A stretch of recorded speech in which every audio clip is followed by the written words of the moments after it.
আসসালামু আলাইকুম ভাইয়া। ওয়ালাইকুম আসসালাম। কেমন আছেন? আলহামদুলিল্লাহ, ভালো আছেন? জি আলহামদুলিল্লাহ ভালো। আপনার চুলগুলো জানি কার মতো দেখা যাচ্ছে।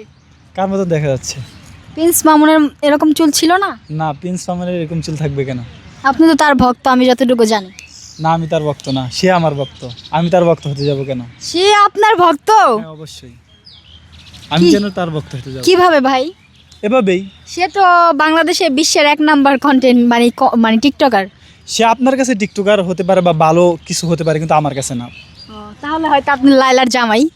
লায়লার আমি জামাই হইতে যাব কেন? লায়লার জামাই তো সে তো লায়লার সাথে ভিডিও বানায়, আমি তো তার সাথে ভিডিও বানাই, কিন্তু তার জন্য আমি তার জামাই হতে যাব কেন? আমি তার একটা ভালো বন্ধু বলতে পারেন। আচ্ছা ভাইয়া, লায়লা আপু এবার ঈদে আপনাকে শপিং বাজেট কত দিয়েছেন?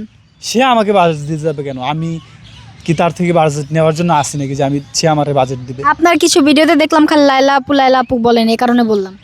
তার সাথে আমার ভিডিও আছে, আমি ভিডিও করি তার সাথে, জাস্ট এতটুকুই। তো এটাই তো, লায়লা আপু তো যেহেতু আপনার সাথে ভিডিও করে বা আপনি লায়লা আপুকে পছন্দ করেন, লায়লা আপু তো অনেক ভালো মনের মানুষ, সে তো আপনাকে গিফট দিতেই পারে।